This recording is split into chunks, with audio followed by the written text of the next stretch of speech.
entonces está también inmiscuido el acceso a la información. Esa información que tiene que tener la posibilidad de que todos podamos acceder a ella. No hay restricciones, exceptuando la única excepción que hay en materia de información ambiental tiene que ver con acceso a recursos genéticos, de resto no hay restricciones.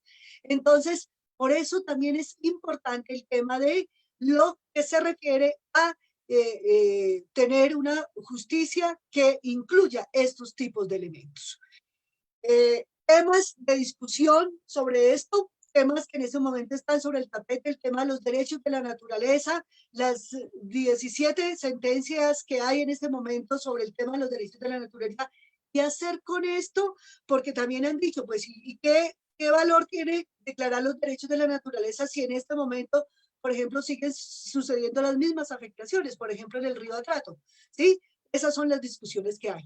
Por eso, señores, se debe promover la justicia ambiental. Y cuando hablo de justicia ambiental, no solamente hablo de que haya un tribunal ambiental, sino también de que los procesos administrativos tengan la posibilidad de tener incidencia social dentro de ellos, ¿sí? Y en ese orden de idea, la suscripción del acuerdo de Escazú se vuelve importante para eso.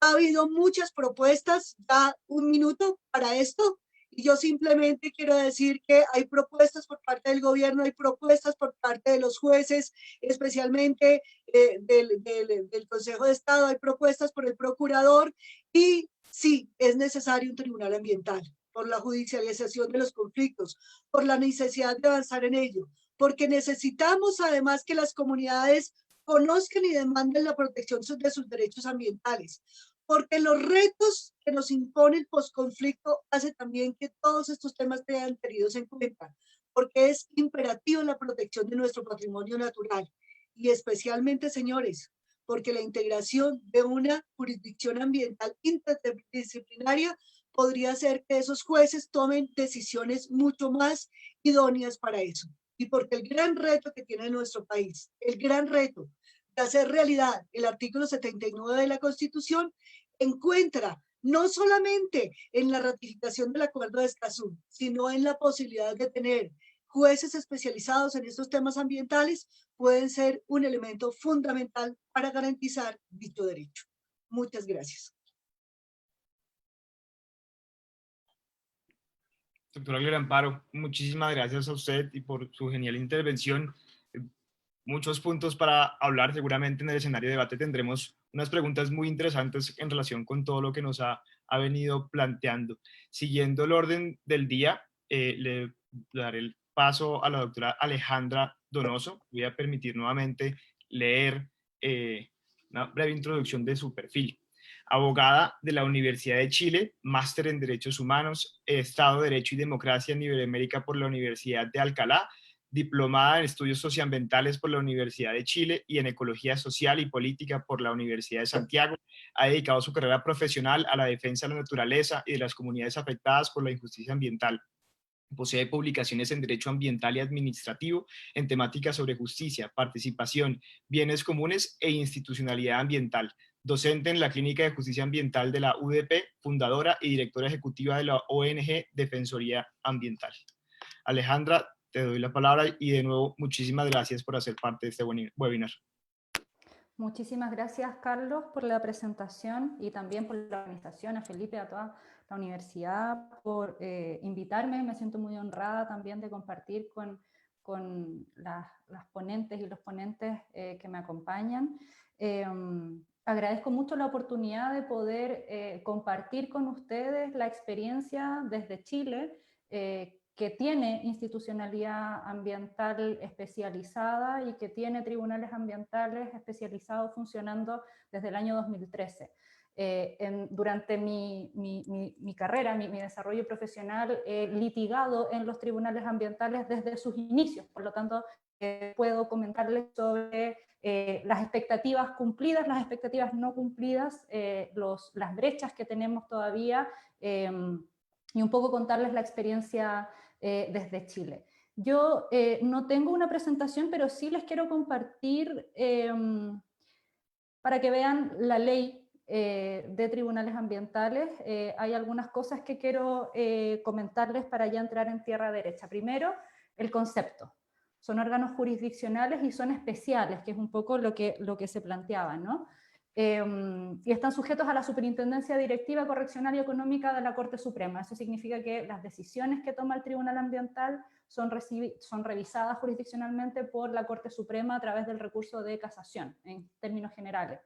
Y su función, esto es súper importante, es resolver las controversias medioambientales de su competencia y ocuparse de los demás asuntos que la ley somete a su conocimiento.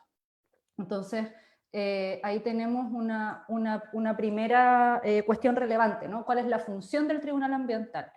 Es resolver las controversias medioambientales que están dentro de la esfera de su competencia, obviamente. Es así de escueta la ley.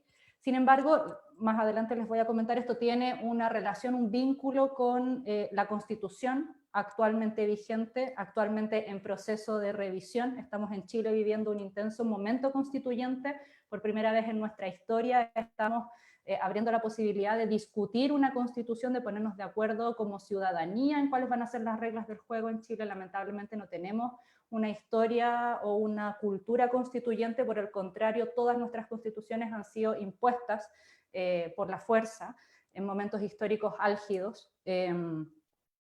Y eso es lo que está hoy día en juego y también es muy relevante porque estos temas también los estamos discutiendo. Y lo segundo relevante es la integración y el nombramiento, en términos generales. La integración es mixta, tenemos 2 ministros o ministras con título de abogado o abogada, y un ministro o ministra técnico, así le decimos, que es un licenciado o licenciada en ciencias con especialización en materias medioambientales. No es más detallado que eso la ley. Hemos tenido ministros con conocimientos en economía, con conocimientos en ingeniería forestal, etcétera. Y eso tiene cosas muy buenas, sobre todo cuando la materia que se está discutiendo tiene que ver con eso. Una dificultad sí que tenemos y que tiene que ver con cómo fue creada la ley. La institucionalidad ambiental en Chile existe después de que Chile se unió a la OCDE. Según los reportes de la OCDE, Chile tenía muchísimo que mejorar en materia medioambiental. Todavía Chile tiene muchísimo que mejorar en materia de igualdad y de equidad. Chile es uno de los países más desiguales. Y bueno, como Colombia también, la región también es muy desigual. Entonces hubo muchas presiones de muchos lugares para que surgiera finalmente la institucionalidad ambiental. Entonces es una institucionalidad que se creó para cumplir los estándares internacionales que se nos exigían, pero no venía de una cultura, y esto yo creo que es el meollo de lo que quiero plantearles, no venía de una cultura de protección del medio ambiente o de la naturaleza. Estamos viviendo las consecuencias más duras de años, de siglos, de haber considerado a la naturaleza como un lugar fuera de nosotros, como seres humanos, desde donde extraemos recursos, de manera ilimitada, de manera descontrolada, de manera desmedida. Chile además es un país excesivamente capitalista, es un país que en su constitución, impuesta en dictadura, se definió al Estado como un Estado subsidiario. Eso quiere decir que los derechos están a cargo de los privados, o sea, el ejercicio de los derechos, la posibilidad, todo queda en manos del mercado o de la familia, y lo que eso no puede hacer, lo hace el Estado. Por eso tenemos salud pública y privada, y la salud pública es de mala calidad, y tenemos educación pública y privada, y la educación pública es de mala calidad, etc.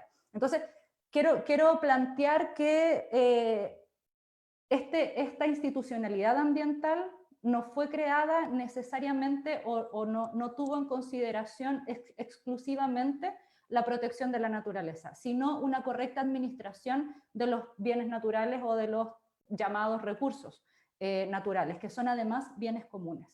Entonces, eso trae como consecuencia que el ministro será nombrado por el presidente de la República con acuerdo del Senado de una nómina de 5 personas que en cada caso propondrá la Corte Suprema. O sea, están los 3 poderes del Estado involucrados en el nombramiento de ministras y ministros en el Tribunal Ambiental.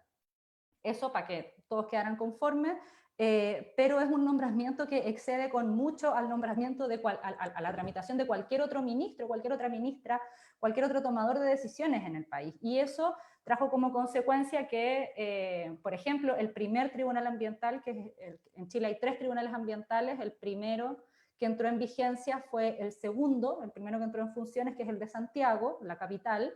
Chile es una larga franja angosta de territorio, entonces tenemos un tribunal en el norte, que es el de Antofagasta, en el centro, que es el de Santiago, y en el sur, que es el de Valdivia.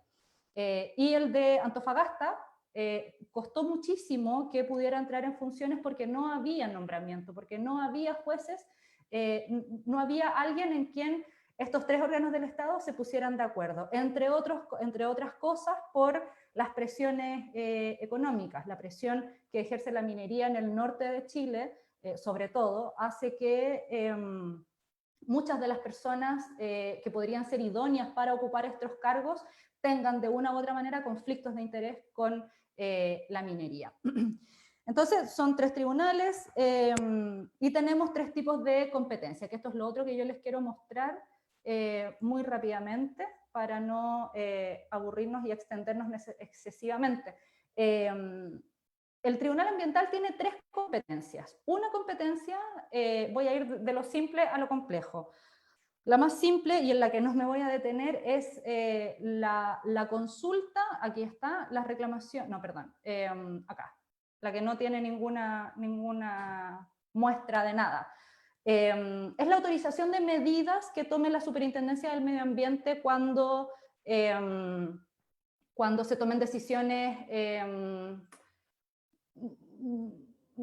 relevantes respecto de los procedimientos sancionatorios contra los titulares de proyectos en términos generales. Es una competencia de consulta. Luego tenemos la competencia de la responsabilidad por daño ambiental, que es una responsabilidad civil extracontractual. Es una reparación del medio ambiente dañado, es una reparación que requiere para que se realice que la actora, la demandante, quien está sufriendo el daño ambiental, cumpla un estándar probatorio similar a el de responsabilidad civil. No hay, al menos expresamente, no hay normas probatorias especializadas para alivianar la carga de la prueba, de la víctima en este caso. Y ese es uno de los grandes problemas que yo veo en el Tribunal Ambiental. Esta especialización, que es muy buena, tenemos sentencias que son muy técnicas, que incluso de repente son difíciles de entender, sentencias largas, sentencias complejas, pero sentencias que entran de lleno y al fondo y al detalle del asunto. Pero eso es delicado para las comunidades que no tienen los medios económicos, no tienen los medios materiales para poder cumplir ese estándar de prueba. Y aquí vuelvo a lo que decía hace un rato, ¿no? Este es otro problema de fondo que no va a resolver una judicatura especializada. Yo también tengo mucha esperanza tengo más esperanza en Colombia sí que en Chile, pero me gustaría que ambos países firmaran y ratificaran el convenio de Escazú, el acuerdo de Escazú,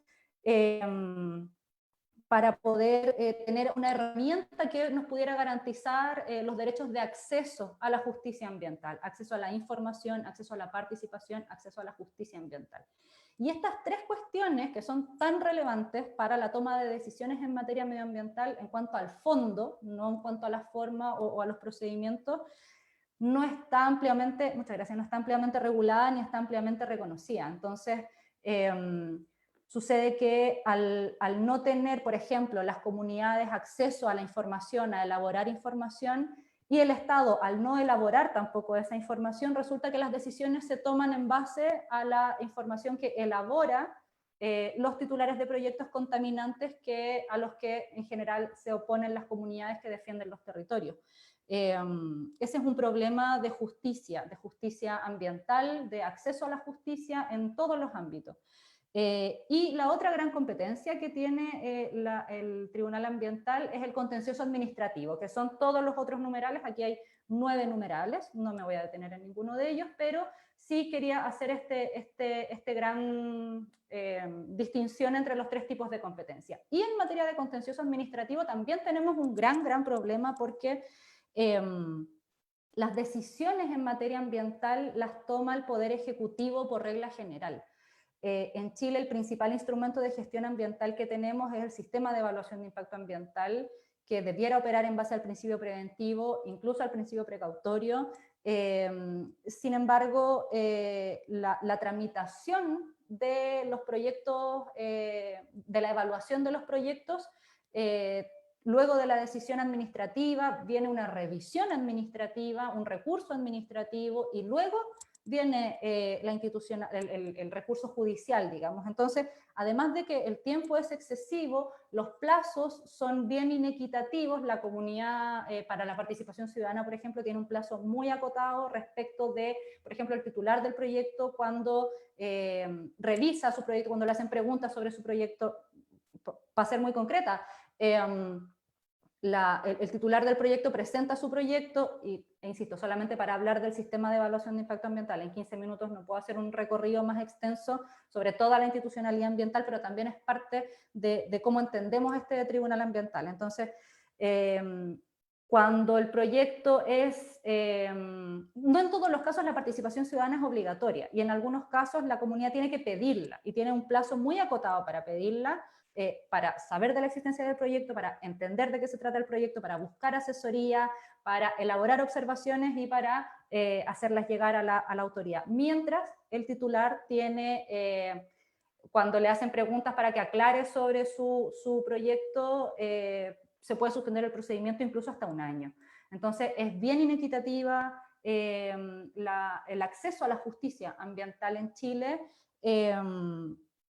Y por eso yo soy de la idea de no considerar a los tribunales ambientales como una panacea, porque no lo son, pero sí considerarlos dentro de un engranaje, dentro de un sistema de protección de la naturaleza que es muy necesaria, y que si no nos vamos a morir porque el planeta se nos va a quemar pasado mañana, si es que no consideramos la protección de la naturaleza para poder continuar con nuestras vidas. Ya lo señalaba la opinión consultiva 2317 de la Corte Interamericana de Derechos Humanos, esta relación íntima que existe entre el derecho a la vida, a la salud y al medio ambiente sano. Entonces, las injusticias ambientales estructurales, lejos de resolverlas al Tribunal Ambiental, se corre el riesgo de profundizarlas. Y ese es un riesgo muy alto que yo creo que se debe reconocer.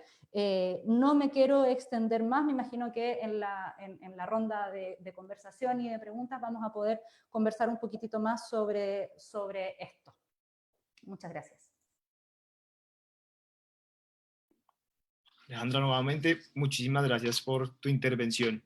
Quiero hacer un muy pequeño paréntesis para comentarles que por un problema de navegación no pudimos incluir el enlace de Menti acá en la plataforma de Zoom. Sin embargo, los invitamos a los participantes, a todos los que nos estén viendo, que en la página de Derecho Universidad El Bosque en Facebook pueden hacer todas sus preguntas, y ahí también incluimos el enlace de Mentimeter para que puedan enviarnos todas las preguntas que ustedes quieran y adicionalmente nos puedan informar a quién quisieran dirigirle esa pregunta. Cierro ese pequeño paréntesis y a continuación seguirá la intervención del doctor Oscar Darío Amaya Navas. El doctor Oscar Darío Amaya Navas es abogado con especialización en Derecho Económico de la Universidad Externado de Colombia y doctor en Derecho de las Universidades Externado de Colombia, Pontificia Universidad Javeriana y Colegio Mayor de Nuestra Señora del Rosario, con estudios de postdoctorado en la Universidad de Zaragoza, España. Se ha desempeñado como viceministro del Ministerio de Ambiente, Vivienda y Desarrollo Sostenible, procurador delegado de la Procuraduría General de la Nación y actualmente se desempeña como consejero de Estado. Además, se ha destacado como autor de varias publicaciones y es docente de pregrado y posgrado de la Universidad Externado de Colombia. Doctora Amaya, le doy la palabra y nuevamente muchísimas gracias por hacer parte de este panel. Gracias, Carlos. ¿Me escuchan bien? Sí, señor, lo escuchamos perfectamente. Muchas gracias. Por supuesto, agradecerle a usted, al doctor Felipe Clavijo, al decano, al doctor Escobar, la invitación para ser parte de este conversatorio, de este foro esta mañana, y intercambiar con ustedes algunas opiniones sobre el tema de los tribunales ambientales, a propósito de la firma de Colombia y de su aprobación en fase legislativa del acuerdo de Escazú.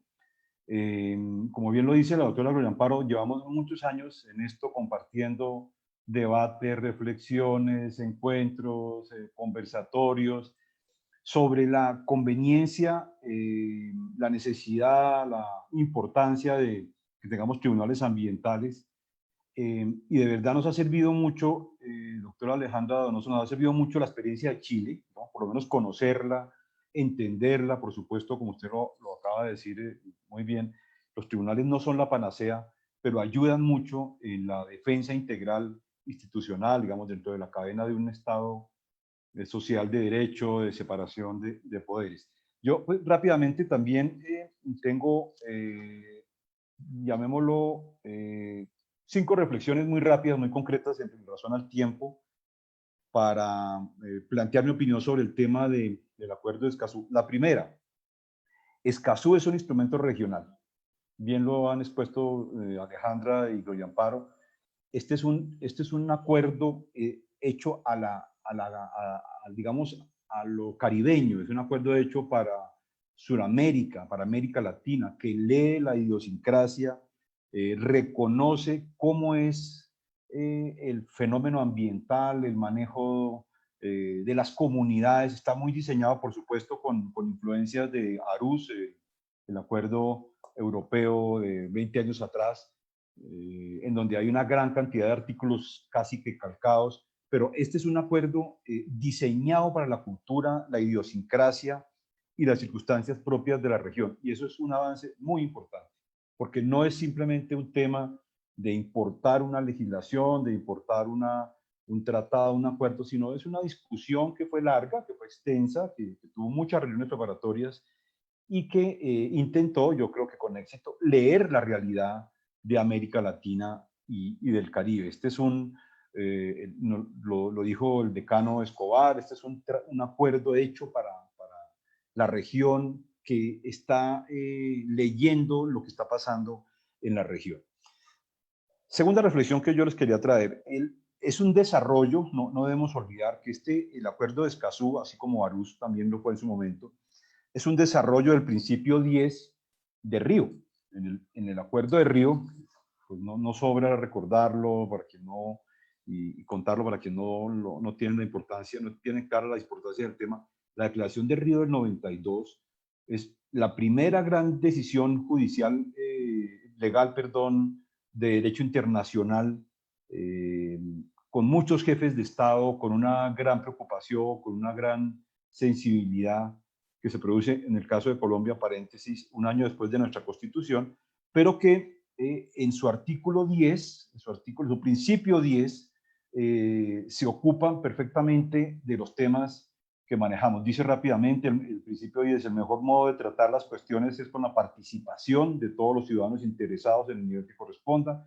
En el plano nacional, toda persona deberá tener acceso adecuado a la información sobre el medio ambiente de que dispongan las autoridades públicas, incluida la información sobre los materiales y las actividades que encierran peligro en sus comunidades, así como la oportunidad de participar en los procesos de adopción de decisiones.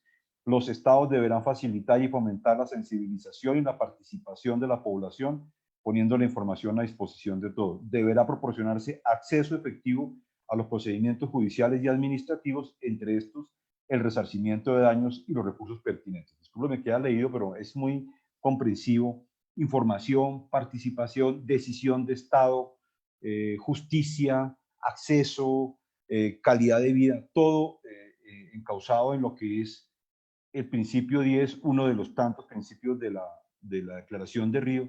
Y no hay que olvidar eso, digamos, de dónde viene Escazú, de dónde viene, y tiene, por supuesto, su principal fuente en el principio 10 de Río.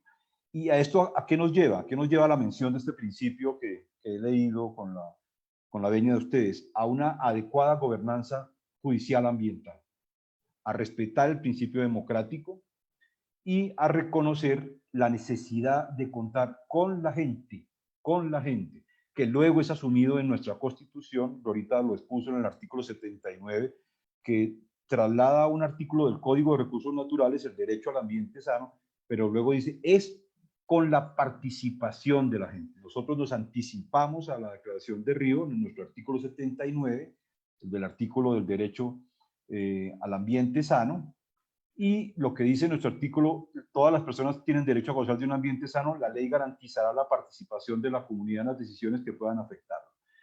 Entonces, esa es la segunda reflexión, repito, el principio 10 de Escazú. Tercer lugar, hablemos rápidamente, por supuesto muy sumariamente, de lo que es Escazú. Escazú tiene un preámbulo, sus 26 artículos.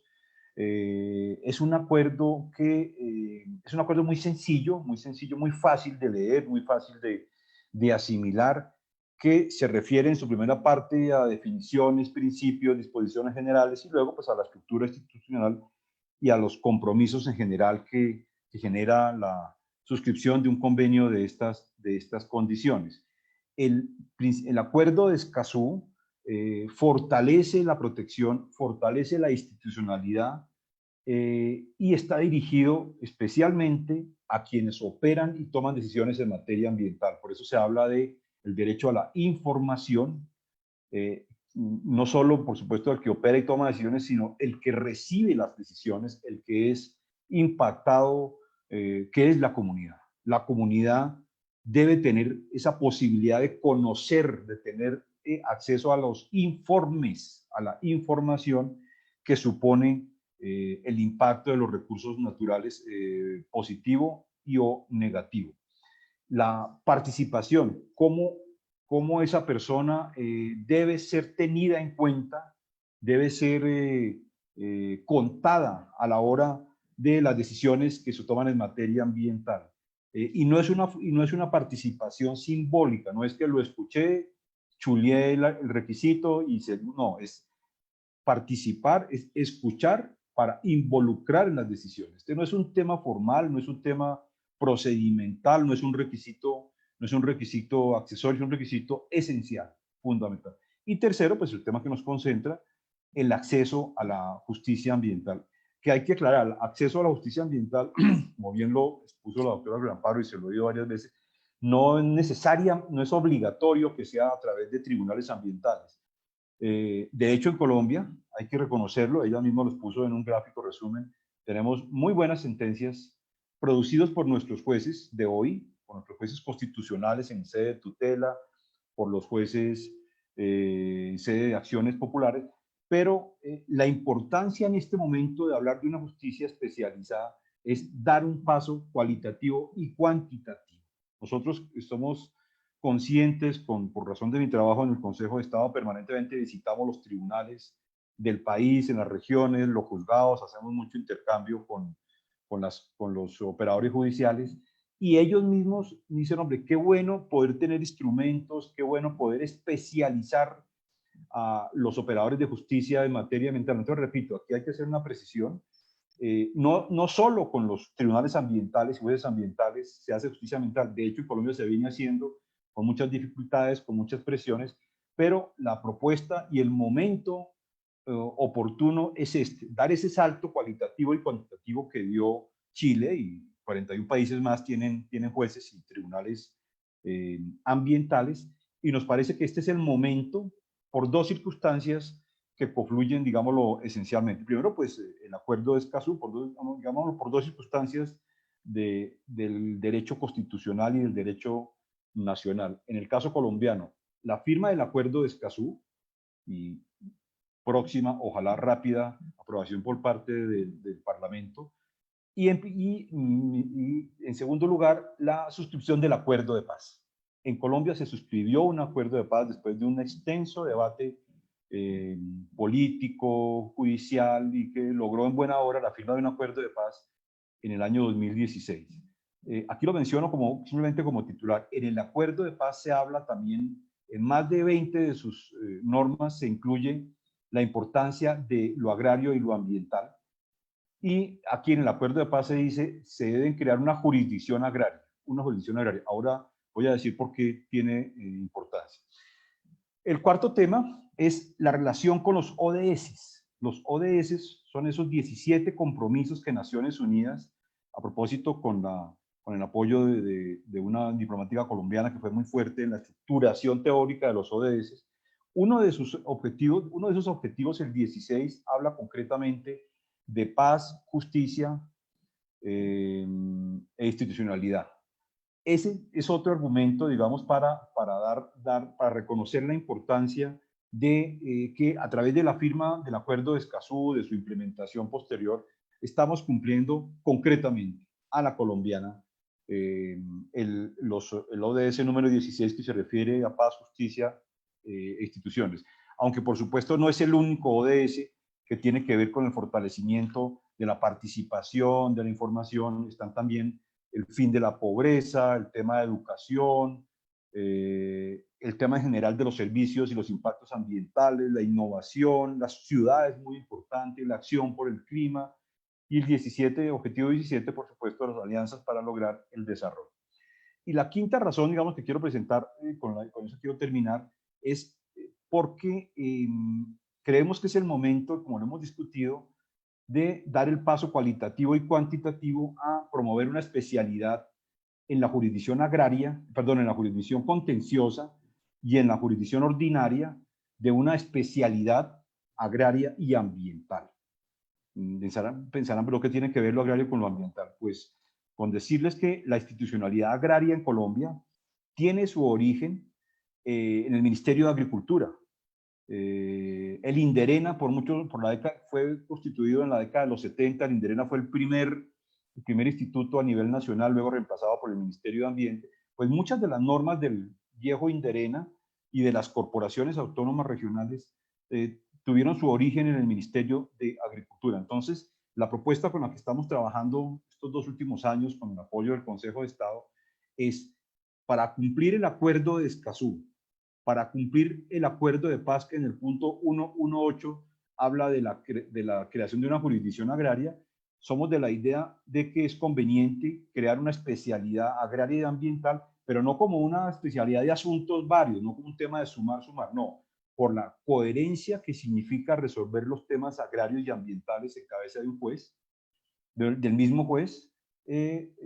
Además, nuestra propuesta es que el país pueda cumplir un cuarto suceso ambiental, después de, primero, el Código de Recursos Naturales del año 74, segundo, la Constitución Política del año 91, ya expuesta por Glorita, en donde más de 30 normas especializadas hablan sobre medio ambiente. Tercero, la creación del Ministerio de Medio Ambiente con la Ley 99/93. Y cuarto, creemos nosotros, debe darse el paso de crear una especialidad agraria y ambiental en la jurisdicción contenciosa y en la jurisdicción ordinaria. ¿Qué supone esto?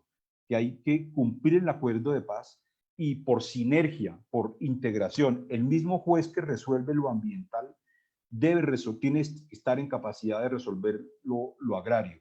No es un tema, repito, no es una ley de asuntos varios, es una ley de complementariedad, de relaciones, de esa relación concreta, completa, complementaria entre el medio ambiente y el agro. Por supuesto que uno quisiera que el juez se ocupara de lo que a uno está especializado, pero entonces la situación de la pandemia, la situación económica del país, como van a quedar los países, nos llevan digamos, a fortalecer esta propuesta. Nuestra idea es crear una sala dentro de los tribunales administrativos y dentro de los tribunales superiores, una sala ambiental, unos jueces que lea lo que se llama los municipios PEDET, derivado del acuerdo de paz, y tanto en la sección primera del Consejo de Estado como en la Corte Suprema, una sala ambiental. De esta forma se cumple el ciclo. Un poco parodiando al modelo chileno, que como dice Alejandra, tiene sus puntos buenos y sus puntos no tan buenos. Nosotros creemos también que el componente técnico, que allá lo cumplen con uno de los ministros es no abogado y uno de sus suplentes. Aquí no se trata de llegar a ese extremo, sino que crearle a esa especialidad agraria y ambiental un grupo técnico de apoyo con rango de magistrados auxiliares que esté en la capacidad de soportar técnicamente las decisiones de los tribunales, de los juzgados y de las altas cortes. Para finalizar, aquí nos ayuda mucho, como lo decía el ministro también brasilero de Medio Ambiente, Antonio Benjamín, que tenemos un ministerio público fuerte que ayuda a que esta causa de la jurisdicción de la especialidad agraria y ambiental pueda ser aplicada y fortalecida. En estos términos dejo presentada mi intervención y quedo a su disposición.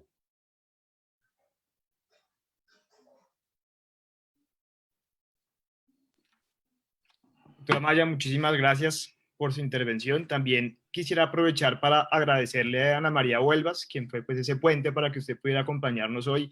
Así que pues también quisiera aprovechar esta oportunidad para agradecerle y agradecerle a usted su presencia. Muchísimas gracias. Bueno, siguiendo el orden del día, a continuación intervendrá la doctora Diana Murcia. La doctora Diana Murcia es abogada y especialista en instituciones jurídico-penales de la Universidad Nacional de Colombia y maestra en ciencias... Disculpen, qué pena. Esto se me descuadró. Perfecto, disculpen. Abogada y especialista en instituciones jurídico-penales de la Universidad Nacional de Colombia y maestra en Ciencias Sociales con mención en Sociología en Plaxo.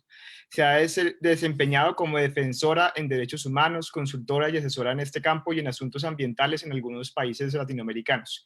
Es profesora del área de Derecho Constitucional de la Facultad de Ciencias Jurídicas y Políticas de la Universidad del Bosque y exdirectora del Consultorio Jurídico de la misma universidad.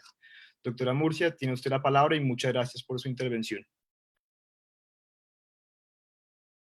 ¿Me escuchan? Hola. Sí, señora, la escuchamos. Perfecto, vale, muchísimas gracias. ¿Y ven la presentación también? Sí, señora, también. Perfecto, vale, muchísimas gracias por la invitación y pues me siento muy contenta de estar participando en un panel pues como el que tenemos aquí. Agradecer mucho la presencia de todos los panelistas. Y bueno, para entrar en materia, yo quisiera anunciar que yo soy una voz disonante en relación tanto a la creación de tribunales especializados como a la ratificación del Acuerdo de Escazú. Entonces, para eso me quiero permitir, digamos, hacer la siguiente exposición. En primer lugar, quiero abordar una reflexión sobre lo que son las problemáticas ambientales, no solamente en nuestro país, sino en América Latina. En segundo lugar, reflexionar sobre lo que implica la jurisdiccionalidad especializada ambiental. Y en tercer lugar, quiero referirme brevemente a Escazú. Entonces, bueno, si yo pudiera caracterizar y evidentemente reducir, digamos, las problemáticas ambientales, yo diría que tienen que ver con tres elementos fundamentales, digamos, que creo que los tribunales o que ningún tribunal está en capacidad de resolver, ¿no? En primer lugar, los problemas ambientales son un problema de modelo económico, ¿no? Y este modelo económico que tenemos, en primer lugar, no reconoce el carácter finito de los elementos de la naturaleza y tiene la idea de crecimiento económico. Entonces, es crecimiento económico en un mundo finito y eso es lo que hace que se adopten decisiones tan problemáticas para satisfacer realmente el derecho humano al medio ambiente. Esa matriz no va a cambiar con un tribunal. Ese es, digamos, el marco en el cual se va a insertar un tribunal especializado y en el que en general se inserta cualquier tipo de organismo pues estatal que tenga conocimiento de esos temas, ¿no? Entonces ahí hay un primer elemento que hay que considerar. En segundo lugar, este modelo también ha posicionado unas ideas de que el mercado tiene la capacidad de resolver problemas ambientales. Y eso lo vemos, por ejemplo, con lo que en el mundo, digamos, en el mundo ambientalista crítico se le denominan esas falsas respuestas al cambio climático, por ejemplo, ¿no? Donde dices, hay que generar otras formas de energía y entonces se hacen las hidroeléctricas, pero las hidroeléctricas generan otros problemas gigantes en materia de derechos humanos y derechos ambientales, ¿no? Por otra parte, ese modelo económico tiende a desregularizar y tiende a desobstaculizar la posibilidad de realización de los diferentes proyectos, particularmente los extractivos y la infraestructura, ¿no? Entonces aquí lo que observamos en toda América Latina en realidad es una regresividad normativa, es decir, no se están produciendo mejores normas ambientales, sino que se están produciendo peores normas, ¿no? Que permiten más vertimientos, que permiten más exposiciones de las personas a elementos químicos, que permiten, digamos, que haya muchas más operaciones riesgosas para el medio ambiente y para los seres humanos, ¿no? Y también ese modelo tiende a tergiversar salvaguardas, ¿no? Cuando ya nos vamos a la reflexión jurídica sobre estos temas, entonces ya un principio que en teoría debería ser de mayor aplicación, como el principio de precaución en materia ambiental, termina siendo absolutamente reducido prácticamente a la exigencia de una prueba de daño, ¿no? Entonces hay estos cambios allí. Lo que sería una consulta con comunidades que debería tener en cuenta incluso el no, la oposición radical a los proyectos, pues termina traduciéndose en un mecanismo que opera muchas veces como un mecanismo procedimental para el despojo de los usos territoriales, ¿no? Y lo que debería ser considerado como, por ejemplo, de utilidad pública, ¿no? Para el bienestar común, pues termina siendo reinterpretado de otra manera, y lo que se vuelve la utilidad pública en realidad para nuestros países es la imposición de los proyectos, ¿no? Y además este es un modelo que se encarna básicamente por una realidad de racismo ambiental. Esto quiere decir ese impacto desproporcionado en territorios racializados. Esto ya lo ha dicho varias veces, varios procedimientos especiales de Naciones Unidas. La primera vez que yo lo escuché, o que lo leí, perdón, en uno de los informes de relatores, fue en una visita que se hizo en los 90 a Estados Unidos, donde se trabaja fuertemente el término, ¿no? En relación de los afectados afroamericanos en relación a proyectos de petróleo. Y el último acaba de ocurrir en diciembre con la visita que hizo el grupo de trabajo sobre afrodescendencia a Ecuador, donde dijo: lo que yo estoy viendo acá es una mayor prevalencia de problemas ambientales en territorios indígenas, en territorios afroecuatorianos y rurales en general, ¿no? Campesinos. Entonces, el modelo está ahí, ¿sí? Eso es lo que caracteriza ese modelo económico en relación con el medio ambiente. El segundo elemento de los problemas ambientales creo que está basado en el tema de las resistencias, y esas resistencias son reinterpretadas como conflictos ambientales. Yo sufro cuando se habla de conflictos ambientales, porque el primer pulso que hay al pensar la cuestión es que un conflicto tiene que resolverse, que un conflicto tiene que neutralizarse, ¿no? Y apaciguarse. Y yo creo que la lucha que están dando muchísimas comunidades es una lucha que no tiene que ser neutralizada, por el contrario, es una lucha son reivindicaciones que tienen que ser abordadas no desde la perspectiva de apaciguar, sino desde la perspectiva de tener un diálogo simétrico, real, que permita condiciones para que sea discutido el proyecto mismo, para que sea discutida la cuestión originaria que da motivo al conflicto, ¿no? Evidentemente esas resistencias, cuando en el mejor de los casos son neutralizadas, cuando se les pasa por estos filtros, de estos procesos que hacen simulación de participación, pero no lo son. En el peor de los casos, que es la tendencia en América Latina y Colombia allí, es la neutralización ya física de las personas y el asesinato de las personas, ¿no? Entonces, ahí hay otro elemento que caracteriza los problemas ambientales. El tercer elemento que creo que está allí muy presente en una problemática ambiental tiene que ver con los temas de conocimiento, ¿no? Las rivalidades que hay entre los diferentes tipos de conocimientos en relación al funcionamiento en general de la vida, a las soluciones para para resolver problemáticas ambientales y demás. Entonces, el saber, digamos, el saber ambiental tecnificado tiende a ser un saber hiperespecializado, fragmentado, donde se dividen generalmente las ciencias naturales de las ciencias sociales, y por lo tanto se tienden a desconocer esas interacciones bioculturales que hay entre las comunidades y el medio ambiente en el que están inmersas, ¿no? Y entonces ese saber hipertécnico tiende a repeler saberes locales, tradicionales o ancestrales, como les querramos llamar. Tiende a repelerlo y a pensar que es un saber de otra categoría y que no tiene la misma entidad para discutir con esos saberes técnicos, ¿no? Por lo mismo que es parcializado, tiende a ser fraccionado, tiende además a ser parcial, y además generalmente está protegido por estos asuntos de patentes, por estos secretos industriales, por cláusulas incluso de confidencialidad. en los cuales hay ciertos elementos que nunca van a salir a la luz. Entonces, eso también está allí en ese saber técnico, científico y demás. Y además es un saber que está enfocado en términos de la demostración de los daños, generalmente está enfocado en perseguir nexos causales. Y como la complejidad del mundo natural es tan amplio, entonces, por eso quienes en algún momento hemos litigado en el campo ambiental, nos encontramos con ese gravísimo problema, y es que el nexo ambiental, el nexo causal es muy difícil de probar. Entonces allí esa respuesta técnica generalmente no está a favor de quien denuncia un impacto, sino que está a favor, digamos, de quienes lo están generando de alguna manera o están contribuyendo a él, ¿no? Perdón, estos son los elementos que me parece que están detrás de los problemas ambientales. Ahora bien, lo segundo que hay que preguntarse es cómo hay que considerar esa justicia ambiental, que sería la respuesta, digamos, a estas problemáticas ambientales. Entonces, la versión de la Corte Constitucional colombiana en varias de sus sentencias es que la justicia ambiental debe caracterizarse por ser distributiva en cuanto a las cargas y a los beneficios, digamos, de las explotaciones, que tiene que ser participativa, que debe ser, las decisiones ambientales tienen que ser sostenibles y que tiene que haber una perspectiva precautoria, ¿no? Eso es lo que dice la Corte en varias de sus sentencias. Pero cuando uno ya va y mira la realidad de lo que está pasando, encontramos que no se cumple el principio de distribución, en parte por el tema de racismo ambiental, pero también en parte porque hay muchísimas dificultades para hacer redistribución de los supuestos beneficios.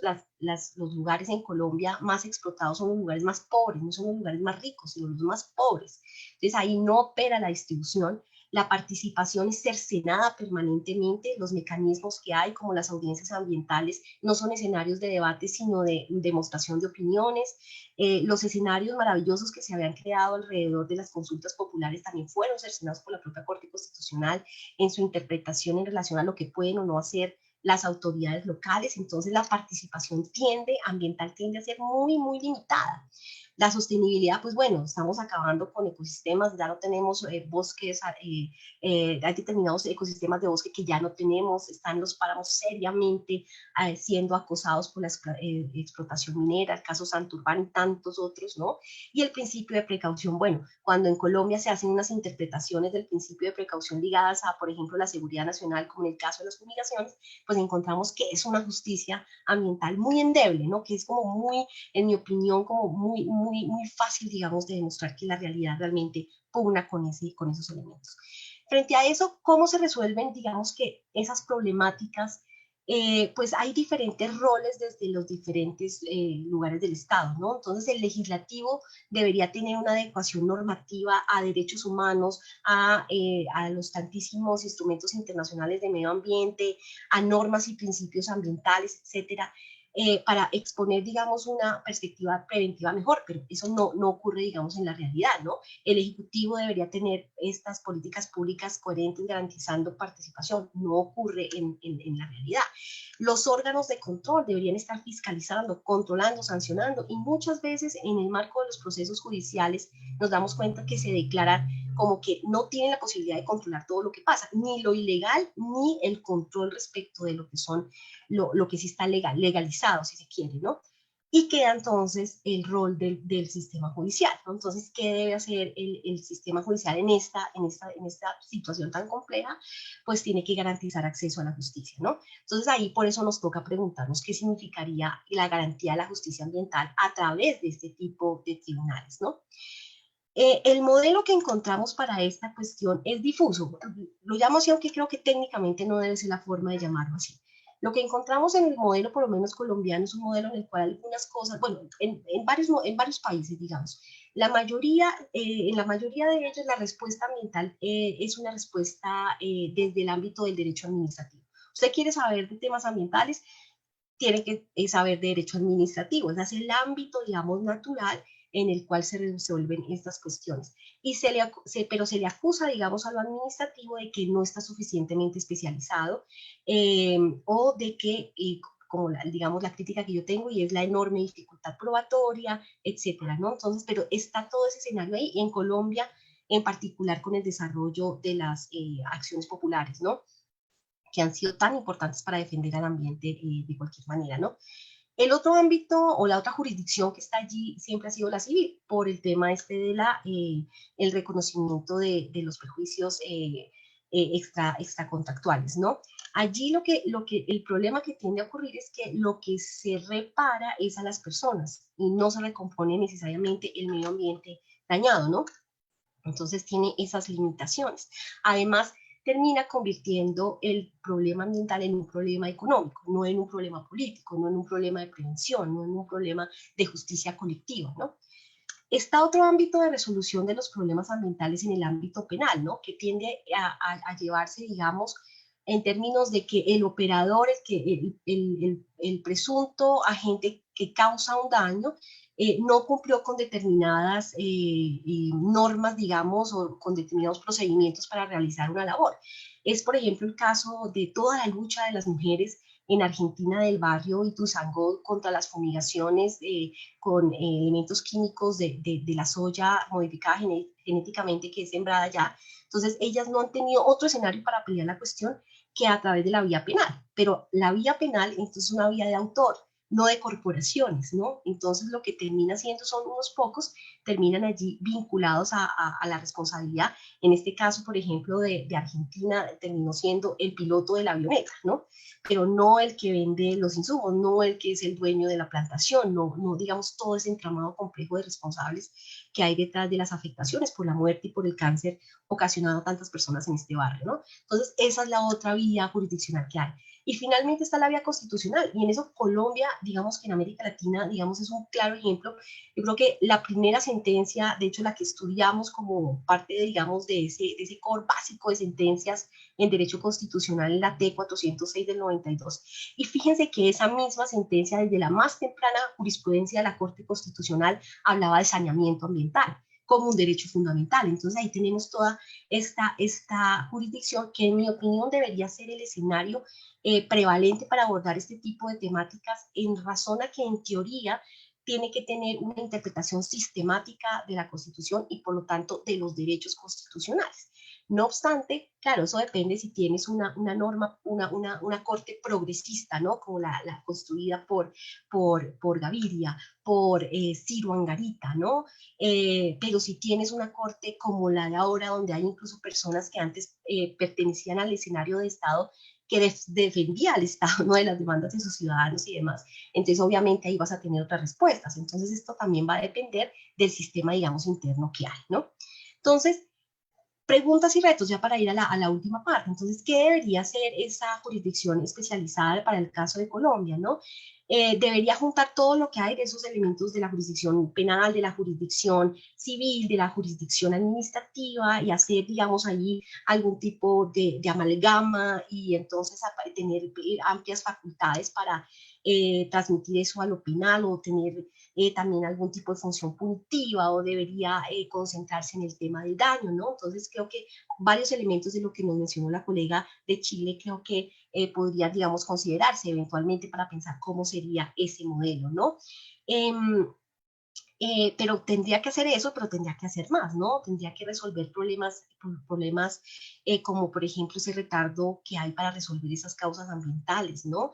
Pero también nos preguntamos, tendría que abordar no solamente los problemas que hay con afectaciones, si se quiere, ilegales o sí, injustificadas, digamos, ilegales, o también podría fijarse, por ejemplo, en proyectos que son, que tienen respaldo legislativo y ejecutivo, por ejemplo, y administrativo. Ahí también se podría meter cómo sería eso, ¿no? Tendría capacidades para precautelar, como por ejemplo ya la propia Comisión Interamericana ya está teniendo capacidades de medidas cautelares frente a impactos graves por contaminación, por ejemplo, ¿no? Entonces, yo tengo la pantalla muy pequeña, no sé si ya me estás avisando, perdóname Carlos, podrías avisarme a viva voz cuando ya llegue al momento porque no estoy viendo sino mi pantalla, te agradecería. Ya se cumplió. Ya se cumplió el término. Si quieres concluir, como para que puedas cerrar la idea y continuamos ya con la ronda de preguntas para que puedas profundizar más algún punto en específico. Vale. Muchas gracias. Muchas gracias. Entonces, quedan muchas preguntas allí. Ahora, para terminar, y discúlpeme porque no tenía visto la pantalla, discúlpame, Carlos, quisiera también decir, bueno, ¿qué aporta Escazú a esta discusión? Y yo creo que Escazú no aporta nada.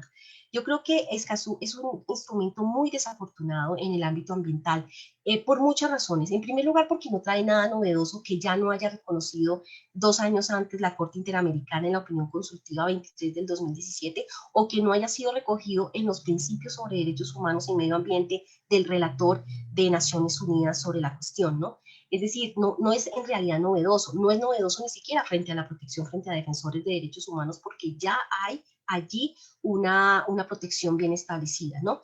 Y por el contrario, creo que rebaja estándares, por ejemplo, cuando impone tantas restricciones a la posibilidad del acceso a la información. Países como Colombia, yo sé, tienen, y Gloria Amparo lo presentó muy bien, tenemos muchos problemas de acceso a la información, pero aún así somos el mejor escenario posible de acceso a la información en la región. El caso chileno es gravísimo, es un caso que incluso es tan grave el acceso a la información allá que tienen una sentencia de la Corte Interamericana, el caso Caude Reyes versus Chile, que les ordena dar información y siguen teniendo graves problemas de acceso a la información, ¿no? Entonces yo creo que Escazú tampoco aportaría al debate. Bueno, dejo hasta ahí, discúlpeme por el tiempo porque no estaba viendo la pantalla. No, Diana, no te preocupes, al contrario, muchísimas gracias por tu intervención. Bueno, ahora vamos a continuar con nuestra ronda de preguntas, por lo cual le voy a dar la palabra al profesor Felipe Clavijo, quien moderará esta parte del webinar, sin dejar pasar por alto la oportunidad para agradecerles a todos nuestros panelistas. Muchísimas gracias a todos y todas. Bueno, muchísimas gracias, Carlos, y a todos los expositores que hicieron un trabajo fantástico a la hora de poder plantear los puntos esenciales sobre los que vamos a discutir. Hemos recibido muchas preguntas, por supuesto, por razones de tiempo siempre nos toca tratar de recordar. Una cosa, le pediría a la última persona, creo que es Diana Murcia, que está presentando, que tiene una presentación puesta, si la puede retirar para que podamos continuar. Y creo que, como les he dicho, recibimos muchas preguntas, pero hay un eje central sobre el que todos han transitado, y es el de la necesidad de una justicia integral ambiental al que podemos llegar a través de diversas fórmulas. En torno a eso, recibimos una pregunta muy interesante y se las voy a leer. Es para todos los panelistas. Más o menos esperamos que en 5 minutos o antes puedan concretarlo. Igual vamos a llevar el control del tiempo. Pero dice la primera pregunta esto: dice, ¿consideran que el auge de acciones judiciales que buscan reconocer a la naturaleza como sujeto de derechos obedece en parte a una falta de justicia especializada en materia ambiental o jurisdicción ambiental en Colombia? ¿Y por qué? Creemos que es una pregunta Esa es tuya. interesante. Y yo creo, no es mía. No, llegó en el sistema de preguntas que establecimos, y quisiera que pudiéramos responder en el mismo orden en el que intervenimos. Entonces, Gloria Amparo, te doy la palabra. Bueno, yo no creo que necesariamente sea eso. Yo creo que el mundo del derecho está cambiando. Tenemos nuevos paradigmas, cosas nuevas que estamos comenzando a mirar. Hace poco hablábamos, por ejemplo, que ahora estamos hablando con el tema de derechos de carbono, estamos hablando de derecho a recursos genéticos, estamos hablando de otras cosas que antes no tenían, que pues ni siquiera se mencionaban. Entonces, necesariamente yo no creo que sea eso. Yo creo que en este momento hay una resignificación del derecho, hasta dónde va el derecho, qué es lo que se plantea. Miren que todas esas sentencias que hay en este momento alrededor de los derechos de la naturaleza y los derechos de los animales, en algunas jurisdicciones, en algunos países ya se reconoce, por ejemplo, el derecho de los animales, en otros es más tímido toda esa discusión. Esto tiene que ver con esos cambios que se han dado. Estamos hacia cambios de paradigmas que requieren para ello una conceptualización muy fuerte. En este instante es qué significan los derechos de la naturaleza, cuál es el alcance de este derecho, No solamente es si está sirviendo o no está sirviendo, porque pues el declarar el río de Atrato como sujeto de derecho no ha implicado necesariamente que se estén resolviendo los problemas allí. Entonces, eso implica el que, por supuesto, nosotros estemos pensando y mirando otras nuevas perspectivas. Y otras perspectivas que además han sido muy críticas. En el tema de derechos de la naturaleza, por ejemplo, se dice que un juez que quiera salir en medios públicos pues saque una sentencia sobre sujetos de derechos, ¿sí? Pero sin un contenido. Entonces, hay cosas muy importantes para señalar. Primero, la importancia de proteger el ambiente. Por lo menos yo vengo trabajando desde hace muchos años sobre esto, sobre el tema de los derechos de las comunidades, pero también los derechos ambientales que están muy inherentes, que son muy inherentes a los derechos de las comunidades, de las personas. Y yo creo que en ese sentido, el pensar nuevas teorías y hacer nuevos planteamientos implica un reto para esa jurisdicción que, sigo insistiendo, podría aportarle muchos más elementos. Y dos, es un reto también para todos nosotros los que estudiamos derecho. ¿Hacia dónde vamos y qué queremos? ¿Sí? ¿Y qué implica además que otros tengan derechos como los derechos de la naturaleza? Y recuerdo precisamente que la primera vez que leí sobre eso fue en un texto de la doctora Diana Murcia, que me interesó mucho y sobre el cual comencé yo a conocer de este tipo de elementos que hoy, miren, están sobre la palestra pública para ello. Muchas gracias, doctora Gloria Amparo. No sé si Alejandra quisiera decir algo. Bueno, no me voy a referir a la realidad colombiana porque no la conozco en cuanto a la judicialización respecto a los derechos de la naturaleza, pero sí quiero, ya que me preguntan, plantear mi opinión.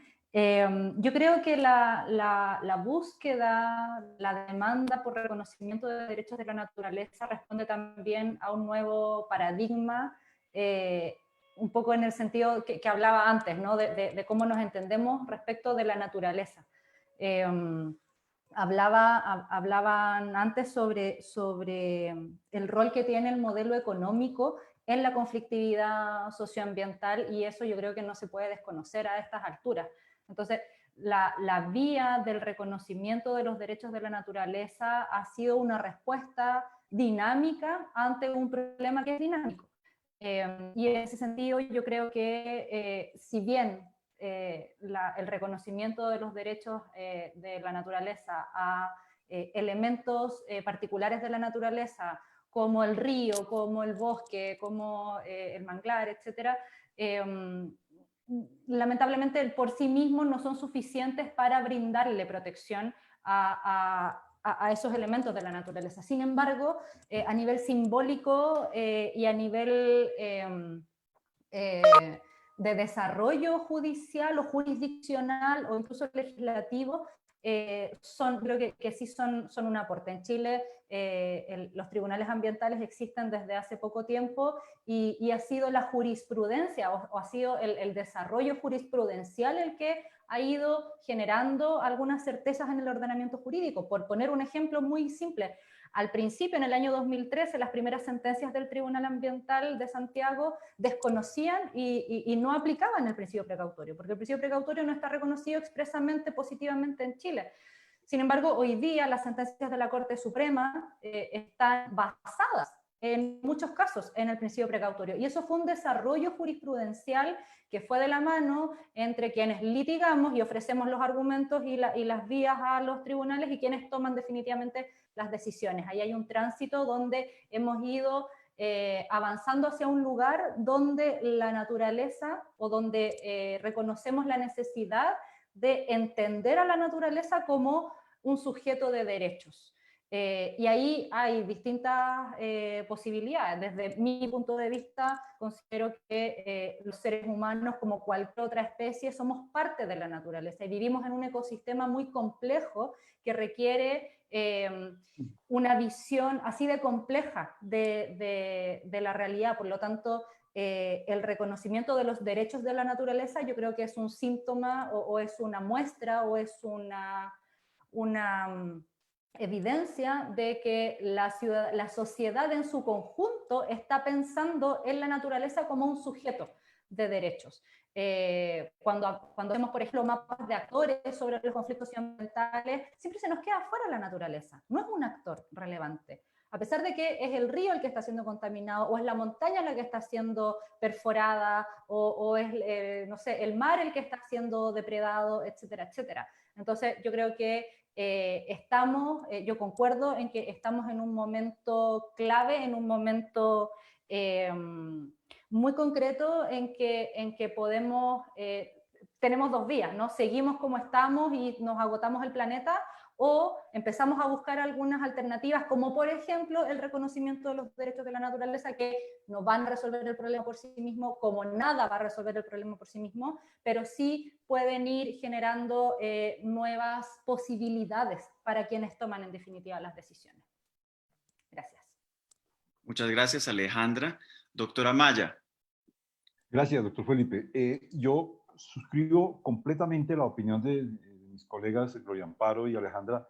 Realmente el tema de las sentencias donde se reconoce sujetos de derechos a la naturaleza, a los ríos, a los animales, los ecosistemas, hay que contrastarlo con las otras sentencias, digamos, que se han producido en el país, especialmente en temas de acciones populares y acciones, esas acciones colectivas, digamos, y siempre hago yo la comparación entre qué puede resultar más eficaz para la administración.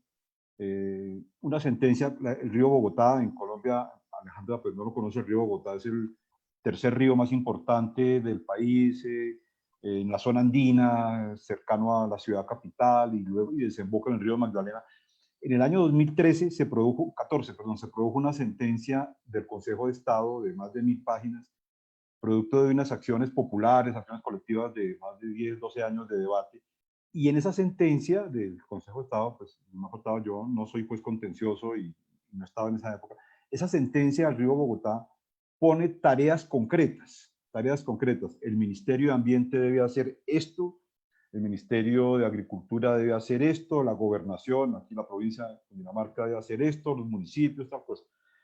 Y exactamente hace 15 días, el Consejo de Estado produjo una sentencia que me ayuda mucho a ilustrar el argumento. Es una sentencia de la sección primera del magistrado Roberto Cerrato, producto de una acción de la Procuraduría General contra el Ministerio de Ambiente, las autoridades ambientales, con relación a la Ciénaga, con relación a la zona de Cartagena, a la zona que ronda Cartagena para el ordenamiento ambiental de esa zona, Cardique, exactamente el canal del dique, y uno contrasta las dos sentencias, las que reconocen a la naturaleza como sujeto de derechos, pues me ha faltado, yo soy juez y no hago sino respetar a mis compañeros de la jurisdicción, pero frente a las otras, frente a las sentencias en donde sin necesidad de hacer el reconocimiento de sujeto de derechos, se producen unas condenas, unas órdenes concretas.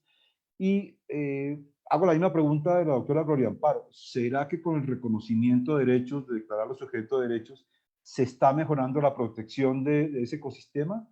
Yo no sé. Yo no sé si puede ser muy pronto para decirlo, pero no estoy tan convencido, digamos, que el reconocimiento de sujeto de derechos, las condiciones de sujeto de derechos, en la práctica le dé una protección mejor, eficaz, eficiente al ecosistema. Por eso, frente a la pregunta concreta, ¿será que la tendencia a estas decisiones es porque no hay tribunales ambientales? Yo no creo. De hecho, hoy nuestros jueces, sobre todo constitucionales, vía acción de tutela, que es donde se han producido la mayoría de estas decisiones, yo no estoy convencido, habría que estudiar, pero yo no creo que sea porque no haya tribunales ambientales, digamos, que ha crecido esa tendencia. Felipe, adelante. Muchísimas gracias, doctora Maya. Creo que me están confirmando si Diana Murcia, creo que se cayó de la transmisión, se puede volver a conectar, pero las reflexiones que ustedes han hecho alrededor de la primera pregunta me parecen muy interesantes porque precisamente nos lleva a pensar no en una fórmula, sino en varias fórmulas para lograr una protección integral de la naturaleza y que precisamente parten de repensar el derecho, de tener una nueva hermenéutica a partir de la cual entendamos la naturaleza ya no exclusivamente como un recurso natural, sino como un bien digno de protección en sí mismo. y luego viene, por supuesto, toda la demás teoría de la interdependencia y la relación que tenemos con ella. Hay una pregunta que nos aterriza un poco más al tema de los tribunales ambientales y tiene que ver con esto, y creo que también podrían responderla a todos. Se preguntan si una jurisdicción especializada ambiental limitaría el acceso a la justicia ambiental en términos de competencia y de jurisdicción. No sé si Gloria Amparo pudiera... Ya empezaron las preguntas difíciles. Pues yo necesariamente no lo creo. Yo creo que eso depende mucho del diseño, de cómo se va a hacer, ¿sí? De cómo se vaya a hacer. Hay muchas preguntas que hay que resolver, hay muchas inquietudes que tenemos que avanzar hacia ellas. Por ejemplo, ¿de qué conocería esa jurisdicción? ¿Conocería de todos los temas? Conocería solamente de temas penales, de temas administrativos, de temas tributarios, etcétera. Entonces, en ese sentido hay un trabajo de organización de cómo hacerlo. Y si sería completamente un tribunal completamente independiente, se podría en este momento hacerlo, o como lo ha dicho el Consejo de Estado, también que ha propuesto otras nuevas alternativas, más de abrir el Consejo de Estado hacia eso. Yo no creo que limite, yo creo que ese es un tema que debemos abordarlo para discutir esa propuesta. Inclusive, profesora Maya, lo que siempre se ha dicho, si es necesario que sea agraria y ambiental, ¿sí? Si sería bueno o no en esas condiciones. Pero lo que sí es cierto es que la propuesta es avanzar a dar la discusión, avanzar no a limitar los derechos, sino a hacer todo lo contrario. La progresividad de los derechos y el acceso a la justicia es muy importante. Y a veces lo vemos limitado por muchas cosas, entre otras las que planteaba la profesora Diana, de la dificultad tan grande que hay para el tema probatorio, lo que vale, lo que cuesta un tema probatorio en materia ambiental. La dificultad tan grande de tener expertos o poder contar con un peritaje que es muy especializado, y entonces, por ejemplo, requerimos ir inclusive en el orden internacional a buscar ese peritaje. Yo creo que eso es lo que hay que repensar. Yo no hablo de limitaciones, yo hablo de oportunidades. Muchas gracias, doctora Gloria Amparo. Alejandra. Yo sí tengo algo que contarles porque hay una experiencia en Chile y que sí ha sido limitar los derechos de acceso, lamentablemente. En Chile, antes de la existencia de los tribunales ambientales, toda la conflictividad socioambiental, prácticamente el 100% se resolvía a través de la acción de protección de garantías constitucionales, que es el amparo que tienen en Colombia. Por el derecho fundamental a vivir en un medio ambiente libre de contaminación, que está consagrado en la actual Constitución, y que tiene el recurso de protección o de amparo, como es en Colombia, y eso es conocido, es una acción cautelar, es una acción desformalizada, es una acción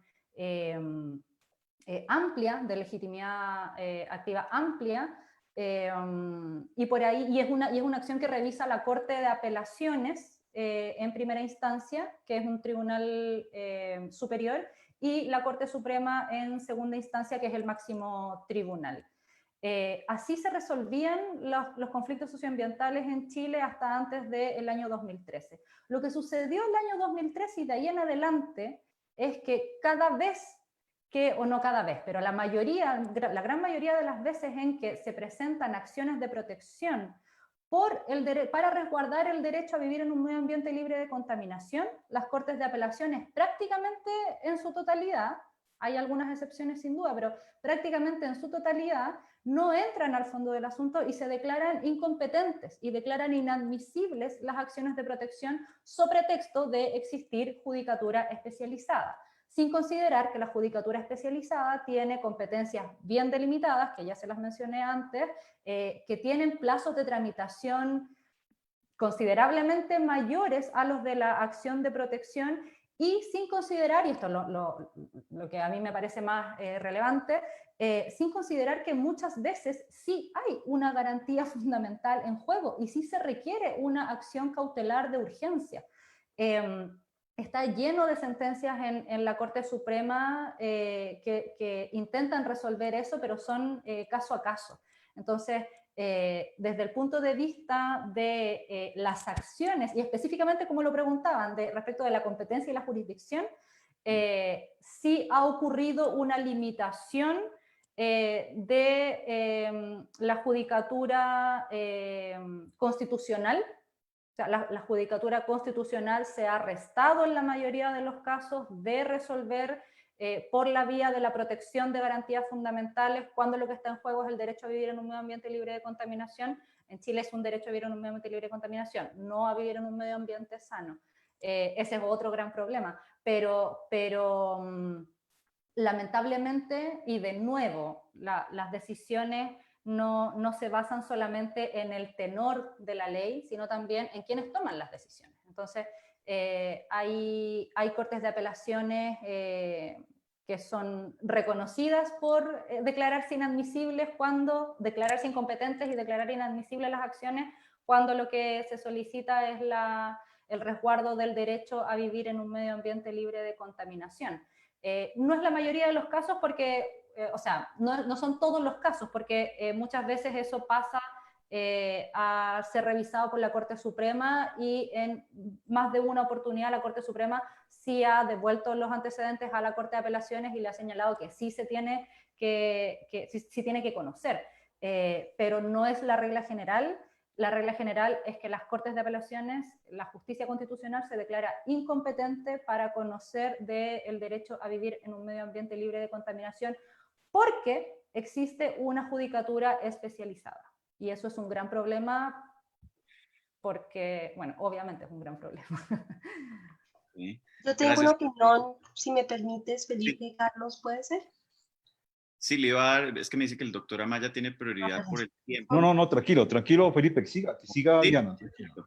Vale, gracias. Qué pena salir por un problema técnico, pero no quería dejar de opinar en este punto y justamente como que siguiendo el mismo hilo narrativo de lo que señala la doctora Donosco, ¿no?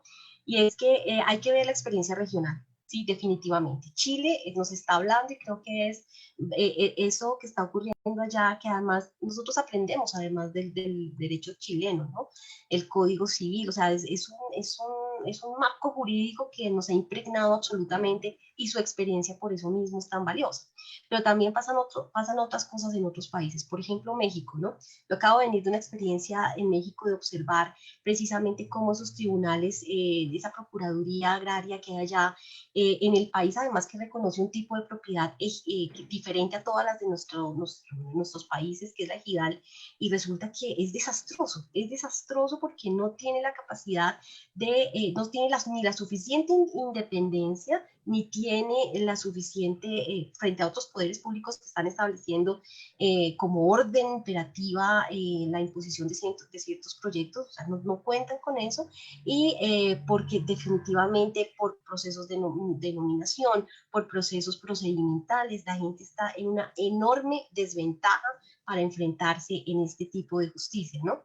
También pensemos en ese gran sueño que hubo de defender la Pachamama como sujeto autónomo de derechos en Bolivia con la creación de algo muy sencillo, que es la Defensoría del Pueblo de la Madre Tierra, y ha sido un rotundo fracaso.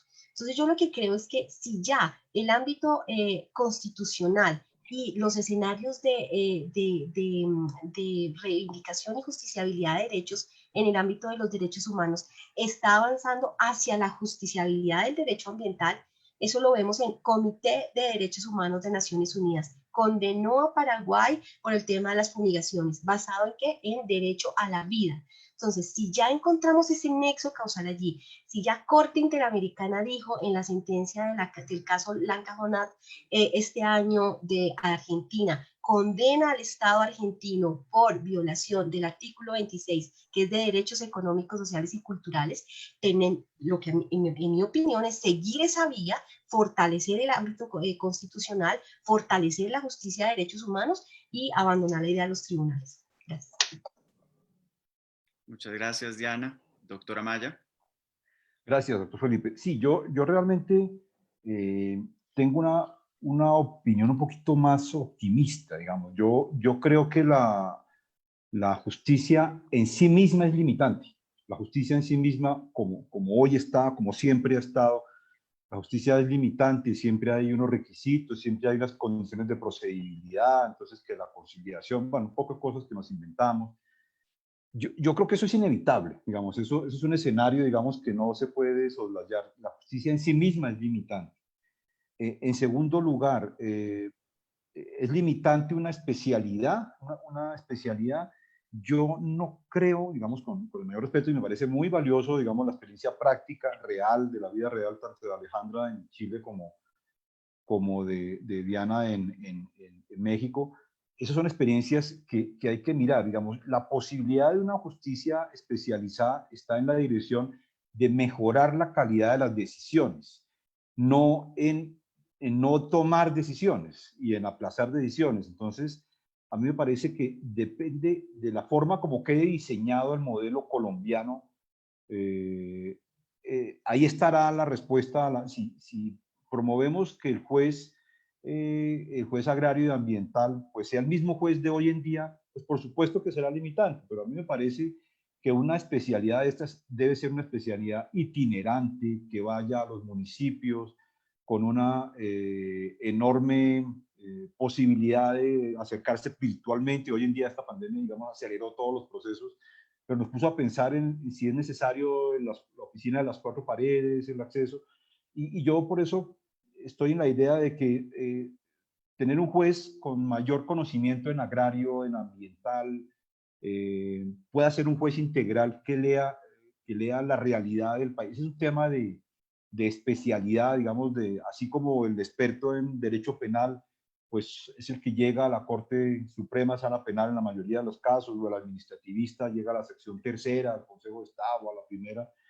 Yo creo que la especialidad tiene esa posibilidad. Por supuesto que no asegura ni más faltaba el resultado, eso dependerá de cómo nos quede diseñada, pero por eso, como yo cerraba con mi intervención, las entidades en Colombia que conforman todo nuestro aparato judicial, entre esas el Ministerio Público, tiene una gran tarea en la forma de articular el acceso a la justicia. Yo fui procurador en alguna época muy importante de mi vida y muchas comunidades nos decían, mire, si no fuera por el Ministerio Público, yo no tengo, mi único recurso es el medio ambiente. Yo estoy ocupando una zona de ronda, estoy viviendo en un parque, en un área protegida, y el Ministerio Público me ayuda a entender, a que me entiendan. Entonces, un Ministerio Público ayuda realmente a ser parte de facilitar el acceso, de filtrar realmente qué debe ir a la jurisdicción, qué cosas se pueden arreglar en vía directa. Doctor Felipe, me toca retirarme, tengo esa presala a esta hora y ya me sonó la campana.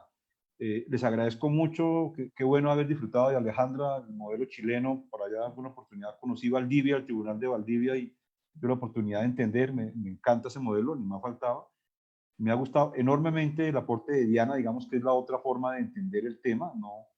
Es muy importante tener en cuenta esas oportunidades, y le agradezco a usted, a Carlos Piñeda y por supuesto al decano doctor Escobar por la oportunidad que me han dado de intercambiar estas opiniones, compartirlas con ustedes y salir un poquito abrupto porque ya me están tocando la campana allí de la presala. Gracias a ustedes, muy amables, y por supuesto en el Consejo de Estado a sus órdenes. Muchas gracias. Muchas gracias, doctora Maya. Doctor Carlos Muchas gracias, Diana, doctor. Que esté muy doctora bien. Gloria, doctor Felipe, gracias. Hasta luego, muchas gracias. Pues bueno, el doctor Amaya precisamente acaba de plantear unos puntos interesantes, pues relacionados con que para el diseño que se va a tener en Colombia de esa eventual jurisdicción ambiental especializada, que ese diseño no riña con las acciones constitucionales o públicas constitucionales que ya hoy tiene la gente y que son las que les han permitido efectivamente lograr decisiones que protejan a la naturaleza y al ambiente en general. Hay una pregunta muy interesante también para quien la quiera responder, que es una pregunta, creo que es la pregunta más difícil que vamos a tener hoy en términos un poco más especializados, porque nos preguntan lo siguiente: cómo garantizar la equidad procesal entre las partes debido a la complejidad de los contenidos técnicos científicos en la toma de decisiones ambientales, que sabemos no es un tema menor. Entonces, Diana, Gloria, Alejandra, la que se le quiera medir. Equidad, la pregunta sobre equidad en la actividad probatoria, perdóname. Así es, equidad procesal. Equidad Así procesal. es. Bueno, la equidad procesal es un elemento que en Colombia se ha logrado a partir de repertorio, digamos, de exigibilidad que ha hecho la gente a través precisamente de la jurisdicción constitucional, ¿no? Aquí creo que los elementos, la equidad, digamos, en la justicia se equilibró a propósito de la acción de tutela, ¿no? Para todos los efectos de la vida. Es que la tutela es como decía Camilo Castellanos, que en paz descanse, un hombre con el que aprendí derechos humanos, por cierto. Él decía, parece el bálsamo de Fierabras, ¿no? Que cura todo, y a Colombia le curó tantas cosas, ¿no? Y a pesar, digamos, de que la sentencia inicial sobre saneamiento, la T406, de la que hablé hace un rato, le tomó un poco de tiempo a la Corte, digamos, de cualquier manera, sí configurar un discurso más amplio y con mayores consideraciones sobre los temas ambientales, pero mal que bien empezó a tomar decisiones ambientales y empezó a hacer cosas muy interesantes, meter estándares internacionales sobre derechos de los pueblos indígenas en cuanto a la integridad medioambiental de los territorios, está avanzando en la consideración de derechos campesinos, etcétera. Es decir, vemos aquí que esta jurisdicción sí permitió de alguna manera equilibrar las cargas. Pero váyase usted como un litigante a litigar en el ámbito del derecho ambiental en cualquiera de nuestros países latinoamericanos.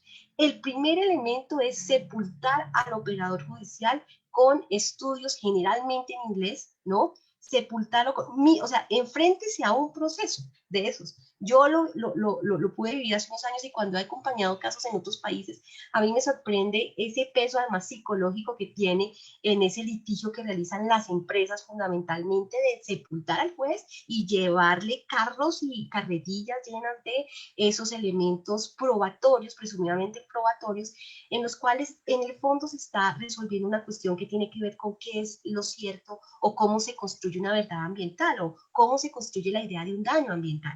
Y allí lo que encontramos es una enorme inequidad. Por eso tiene que ser, cualquiera que sea la configuración y lo que salga de este proceso, tiene que considerar esos elementos básicos de asimetría que hay y tiene que además considerar algo que es un reto en general para el mundo de los derechos humanos.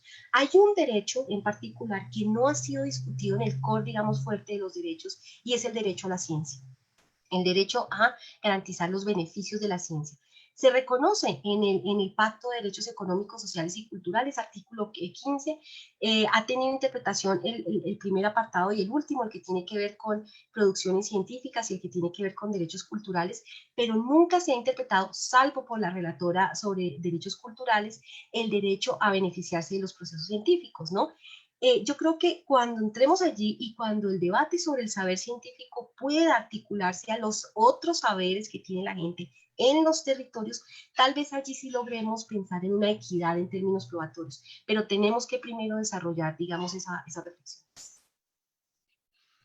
Muy bien, muchísimas gracias. No sé si Alejandro o Gloria quieran decir algo. ¿Estás? Sí. Bueno, Alejandro. Sí, Alejandra, sigue Alejandra. Ok. En Chile hay, en el diseño de los tribunales ambientales fue considerada de alguna manera la inequidad. Se reconoce una inequidad entre las partes, sin duda, entre quien recibe las consecuencias del extractivismo y quien las genera. Sin duda hay diferencias básicamente de poder adquisitivo y de ahí en adelante, ¿no? De poder adquisitivo, de poder contar con un staff de abogados, etcétera, etcétera, etcétera. Entonces, en Chile el acceso a la justicia es universal. Esa es una barrera una gran barrera que no existe. Sin embargo, hay que acudir representados por abogados y abogadas. En Chile, una defensoría del pueblo. En Chile no hay mucho más. Ni ombudsman. Entonces, lo único que tenemos es el Instituto Nacional de Derechos Humanos, que tiene una competencia o unas atribuciones muy específicas, y por lo tanto las comunidades cuando ven vulnerados sus derechos sociales y ambientales, buscan a las organizaciones de la sociedad civil, como por ejemplo la Defensoría Ambiental, a buscar representación judicial, y las ONGs estamos colapsadas, porque tomar un caso es un universo, y ya la comunidad que logra una representación judicial ya al menos logra ingresar al tribunal ambiental, pero no habiendo defensoría, no habiendo un reconocimiento universal de protección de la naturaleza, a pesar de que esté reconocido en la Constitución, eso yo creo que es una brecha gigante, una barrera que sí existe y que sí hay que cruzar antes de pensar en equidad o inequidad. Por cierto que, me acordaba de la intervención de Diana, actualmente, bueno, yo litigo en los tribunales ambientales. Actualmente tenemos, por ejemplo, el litigio más grande en materia medioambiental, el de la denominada zona de sacrificio de Puchuncaví y Quintero, que son dos comunas en la región de Valparaíso, que son sometidas a la contaminación de 14 empresas industriales, empresas contaminantes, 2 de ellas del Estado, concentrado de cobre, derrames de petróleo, contaminación atmosférica, del agua, de todo. Es el caso más complejo que tenemos en Chile de sacrificio ambiental. Es una comunidad que viene hace 60 años buscando justicia, y el año 2016 logró presentar su caso ante el Tribunal Ambiental. Cuando presentamos las pruebas, hubo una imagen muy gráfica, que eran los abogados de las empresas llevando cajas con pruebas, con documentos. En parte es un efecto simbólico también, lo sabemos, pero es una cantidad de información que por una parte la comunidad no está en posición de generar, y por otra parte no estoy segura de que los tribunales estén en posición de revisar con detalle y sin sesgo, considerando que falta información. Al menos en Chile el Estado no genera información, no produce información. Hoy día, por ejemplo, tenemos un proyecto que es Alto Maipo, que es una mega hidroeléctrica que no es necesaria para la matriz energética de Chile, que lleva 10 años de construcción, porque al evaluarla la evaluaron mal, entonces no saben lo que está sucediendo a medida que van rompiendo la roca, porque son unas máquinas tuneleras que perforan la roca para poder entubar el río, para poder meterlos a la hidroeléctrica y después devolver el agua muerta un poco más abajo. Esa decisión se tomó 100% con la información que entregó el titular del proyecto. Y hoy día la discusión existe arrastrada porque la decisión inicial se tomó exclusivamente con la información que entregó el titular del proyecto. Y eso ocurre en todo ámbito. Entonces, hay dificultades de acceso que están disminuidas, es verdad, están matizadas. O sea, sin ir más lejos, en Chile yo les decía que hay 3 tribunales, uno en el norte, uno en el centro y uno en el sur, porque está en el norte no está tan al norte y el que está en el sur no está tan al sur, entonces las zonas extremas también quedan alejadas del acceso a la justicia. Y es algo que pasa desapercibido. Se asume que porque se pueden presentar demandas online, por ejemplo, se abre el acceso a la justicia, y no todo el mundo tiene un computador para presentar una demanda online. De partida, no todo el mundo tiene acceso a asistencia letrada, y eso es gravísimo. Eso es un problema previo que tenemos. Y sin duda alguna que quienes nos hacemos cargo de acercar un poco la justicia a las comunidades que están sufriendo las consecuencias más nefastas del extractivismo, nos cansamos mucho, tenemos muchísimo trabajo, y es un trabajo que no es reconocido por el Estado. Muchas veces, lamentablemente, el Estado es nuestra contraparte. Este mismo caso de injusticia ambiental que les cuento de las comunas de Puchuncaví y Quintero, que tiene 60 años de historia, sí fue conocido, ha sido muchas veces conocido por la Judicatura Constitucional. El año 2018 hubo episodios de envenenamientos masivos por gases tóxicos hasta la fecha desconocidos, Eso sí fue objeto de una acción de protección de garantías constitucionales que sí fue acogida a tramitación y fue resuelta por la Corte Suprema condenando al Estado ejecutivo, al Poder Ejecutivo, a una serie de medidas que a la fecha no se han cumplido. Entonces, yo creo que todas estas brechas de acceso y de inequidad tienen que ser analizadas al inicio del juicio, durante el juicio, después del juicio y en el contexto del juicio también, porque como acabamos de ver, como en el caso de Quintero Puchuncaví, la sentencia favorable, la sentencia más importante que tenemos en Chile en materia ambiental hoy día es esa, es la única sentencia que se hace cargo de un problema de derechos humanos de manera estructural. Pero estamos en etapa de cumplimiento y no hay cumplimiento. No hay cumplimiento. Lo que hay son cartas o informes de las autoridades que dicen, mire, yo hice esto.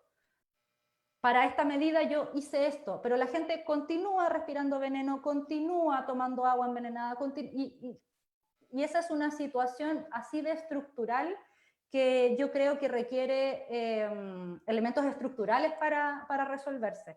La sentencia de la Corte Suprema en sede constitucional es un muy buen ejemplo de eso. Pero nos falta muchísimo para llevar la justicia a los territorios. Y eso yo creo que es un problema del que desde las esferas de la academia y desde las esferas de la toma de decisiones, desde las esferas institucionales, hay que mirar con detención porque eso es lo que estamos intentando resolver.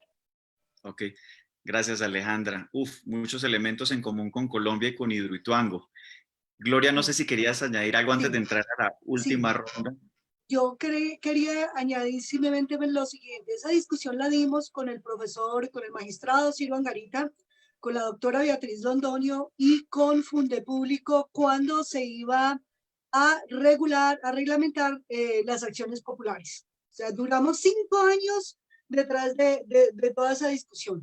Y pensamos que de pronto se podía aportar con el tema del fondo para las acciones populares que desafortunadamente no ha funcionado como debería ser. Un poco para tratar pues inclusive de mirar cómo podrían aportarse esas pruebas pagándolas a través del fondo, ¿sí? Pero miren que ahí es donde eso podría matizarse si tenemos jueces con unos equipos interdisciplinarios que puedan matizar un poco esa situación. Está muy bien que se llega con grandes cantidades de expedientes, de información muy técnica y todo eso, pero si el magistrado o el juez tiene a su lado un equipo que pueda aportarle muchos más elementos, un equipo que lo rodee, eso podría matizar un poco esta situación. No obstante, sí, definitivamente hay que establecer mecanismos para que la parte probatoria sea muy bien sustentada, que todas las partes tengan equidad en presentar las pruebas y momento para presentar las pruebas y que los jueces tengan en cuenta no solamente lo que llegan desde ese actor poderoso que tiene todos los recursos, sino que busque los elementos, que sea creativo para buscar los elementos que le permitan también mirar la visión del otro, de la contraparte. Muchas gracias, Gloria. Vamos a entrar en la última ronda con una pregunta que va a tener un par de matices, en particular respecto al acuerdo de Escazú y su relación con los tribunales ambientales, sobre todo en la medida en que el acuerdo de Escazú, pues aparte de ser un tratado de derechos humanos, es también un instrumento jurídico de carácter vinculante, como por ejemplo no lo son las opiniones consultivas de la CIDH. Y una de las preguntas tiene que ver con cuál será ese impacto de cuál creen que será el impacto de la ratificación del acuerdo de Escazú en la justicia ambiental y en particular en los tribunales ambientales. Y con un pequeño matiz para Diana Murcia, que esta es una pregunta que le mandaron específicamente, ya que manifiesta estar en desacuerdo con Escazú. Y nos dicen, si el acuerdo de Escazú es desafortunado, ¿qué opinas de la oportunidad que tiene el acuerdo de ser un foro de discusión sobre la relación derechos humanos-ambiente, que no puede cumplirse para la región solamente en la Corte Interamericana y la Comisión? Y dicen en la pregunta, la prueba su trabajo tardío en el tema. Entonces, si quieren, vamos, Alejandra, Gloria, Diana, ¿les parece bien? Bueno, sobre Escazú, yo no puedo dejar de mencionar el vergonzoso comportamiento que ha tenido el gobierno de Chile al respecto. Chile fue uno de los principales actores que empujaron la creación, la discusión y que existiera el acuerdo de Escazú, y poquititos días el gobierno se había comprometido a firmarlo y finalmente pocos días antes decidió no hacerlo. Bajo pretexto de poner en riesgo la soberanía del país. Y yo creo que podemos discutir si Escazú está bien o está mal, pero ese argumento no es un argumento, o sea, los tratados internacionales sobre derechos humanos no tienen absolutamente nada que ver y no ponen en juego la soberanía de los estados bajo ningún punto de vista. Sí, es cierto que al incorporar un tratado internacional, en el caso de Chile, conforme a la Constitución actualmente vigente, los tratados internacionales ratificados por Chile de derechos humanos deben ser considerados en la toma de decisiones, o sea, son parte del ordenamiento jurídico. La protección de los derechos humanos, entonces, alcanza un rango constitucional. Hay una discusión un poco antigua ya sobre si los tratados internacionales son supraconstitucionales, constitucionales, infraconstitucionales, pero independientemente de eso, es cierto que se adquiere como herramienta, aquí yo estoy de acuerdo con Felipe, se adquiere como herramienta la posibilidad argumentativa de incorporar defensas ante los tribunales. Ahora, ¿qué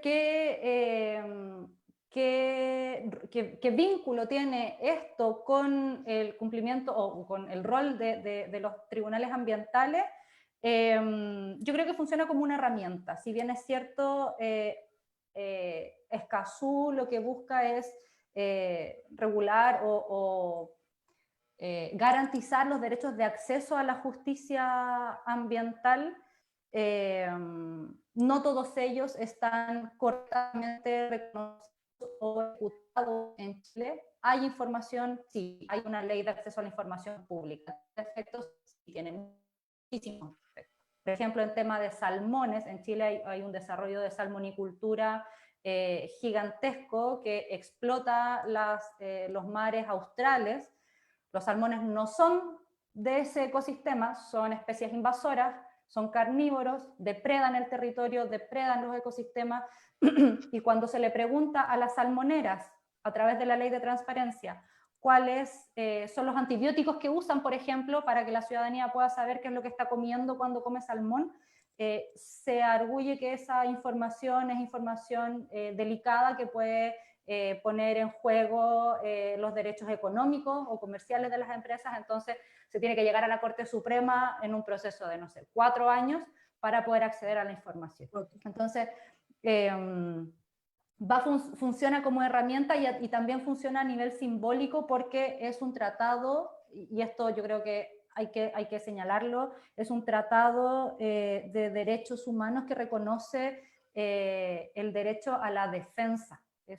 Busca la protección de defensoras y defensores de los derechos humanos. Y eso no existe en Chile, existe en muy pocas partes del mundo, en Latinoamérica no existe, y Latinoamérica no es casualidad, pero voy a decir que da la casualidad que es la región más peligrosa para desarrollar activismo, para proteger la naturaleza, para proteger los derechos humanos. Entonces, yo creo que juega un rol incorporando la justicia ambiental como elemento decisorio, así como en algún momento la Declaración de Río nos trajo el principio precautorio.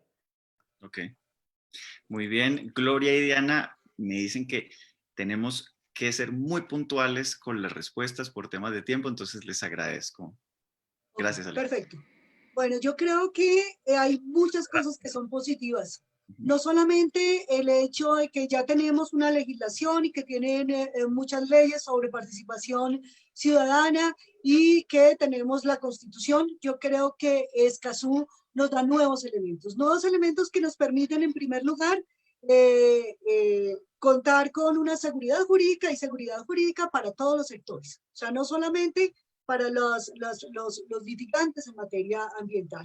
Esa seguridad nos permite garantizar una democracia. La verdadera democracia participativa puede darse, y este instrumento nos servía como un elemento de progresividad de los derechos. Y por supuesto, como le decía Alejandra, creo que es fundamental ese nuevo elemento que nos trae de la protección de los defensores. Por eso yo creo que el Tribunal Ambiental puede encontrar en Escazú elementos que le permitan tomar decisiones desde un conocimiento, decisiones más ágiles, que no demoren tantos años, 10 años, 15 años, como el tema del río Bogotá, por decir algo, especializada, que permita a través del conocimiento que tienen los jueces con todo su equipo, tratar de matizar un poco la desigualdad o la brecha en el tema de los conocimientos y, por supuesto, lograr aquello que nosotros queremos, la protección ambiental, la equidad, la armonía y que las nuevas generaciones puedan disfrutar de un ambiente sano.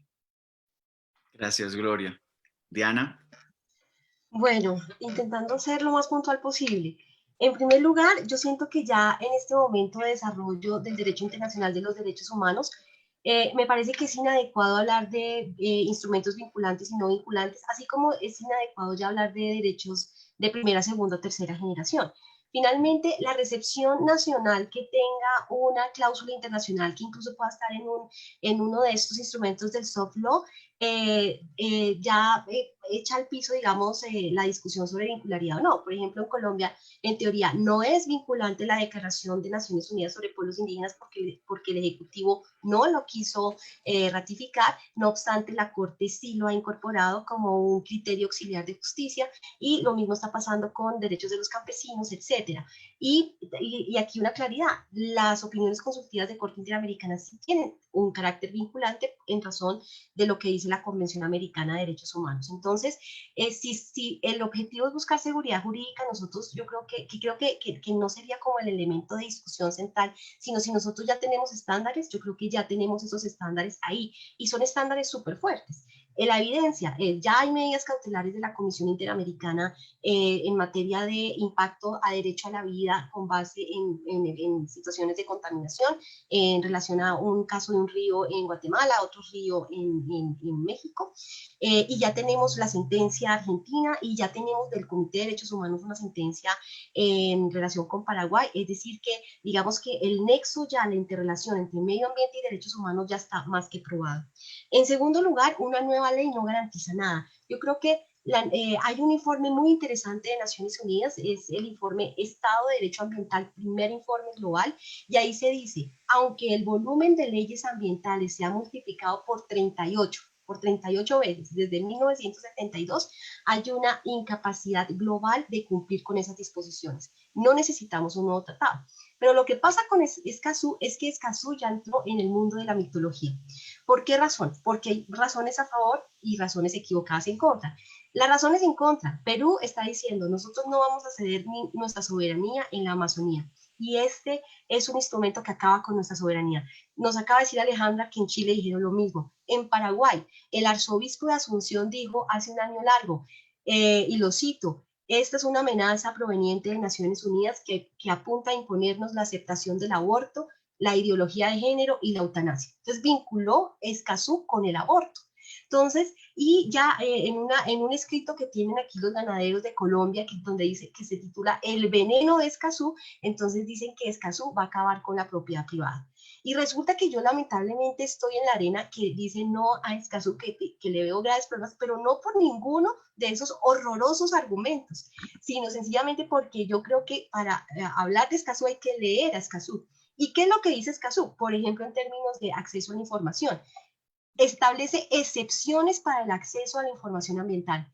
Ellas son, por ejemplo, cuando de hacer pública la información se pueda poner en riesgo la vida o seguridad de alguna persona.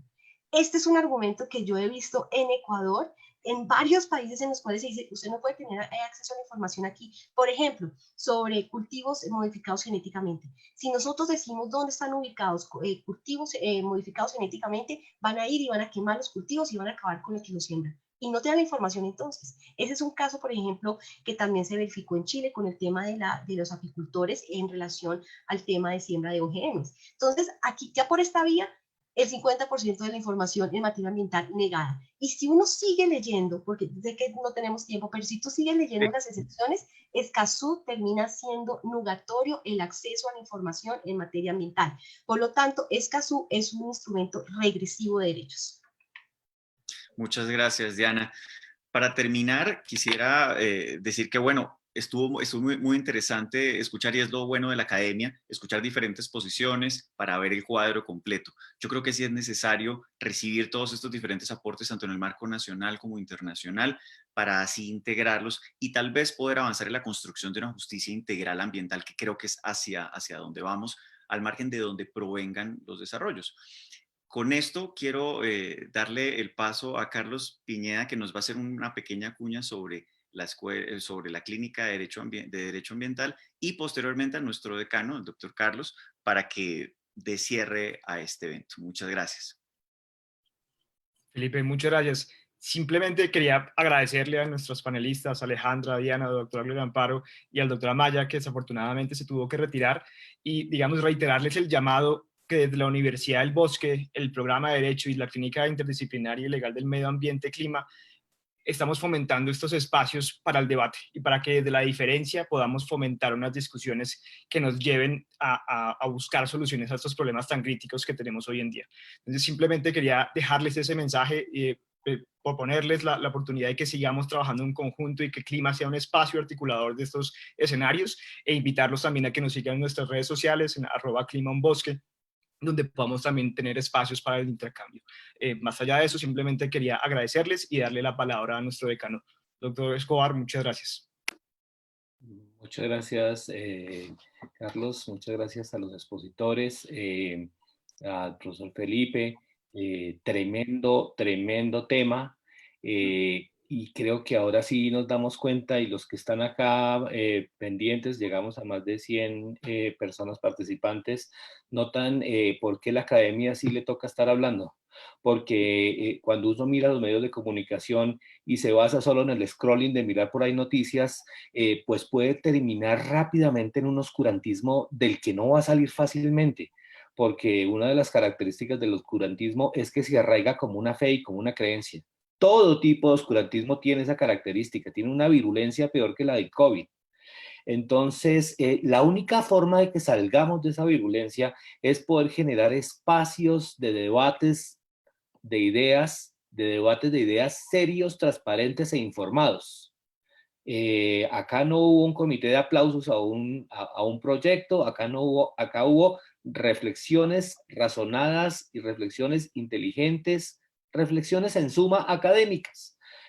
Ha sido el papel histórico de la academia, y creo que en un momento como este, donde hay tantas tendencias de posverdad, aún más que nunca, y donde el problema de lo jurídico está tan emparentado con situaciones de carácter político, mítico-religioso, estructural, social, etcétera, más que nunca. Entonces, seguro que si nos tomamos en serio a la academia como un actor institucional de definición de la realidad, porque hacia allá es que estamos yendo, hacia que tal vez uno de los pocos actores que quedan que puedan hacer comprender la realidad por fuera de los espacios míticos sea la academia. Eso no es apocalíptico. Yo creo que al contrario, eso es una prueba de que valemos la pena, de que tiene sentido lo que estamos haciendo, y ojalá podamos seguir teniendo espacios como este para que la toma de decisiones pase por unos raseros de razonabilidad suficientes, que en nuestro mundo lamentablemente a veces son escasos. De verdad, muchísimas gracias, muy amables, y bueno, entonces estaremos muy atentos a continuar trabajando este tema, porque hasta ahora arranca en Colombia, ¿no? Y va a ser una discusión que tal vez el año entrante vamos a tenerla como en titular, y en medio de ese titular va a haber gente que diga cosas mítico-religiosas, y estamos acá para tratar de espantar las moscas, como dirían por allá en las universidades europeas del Renacimiento. Nuestra labor es espantar las moscas. Muchas gracias. Bueno, gracias a todos. Gracias por la Gracias. invitación, muchas gracias. Estén muy bien. Gracias. Hasta luego. Gracias. Gracias, saludos, chao. Hasta pronto. Hasta pronto. Muchísimas gracias. Gracias, Alejandra.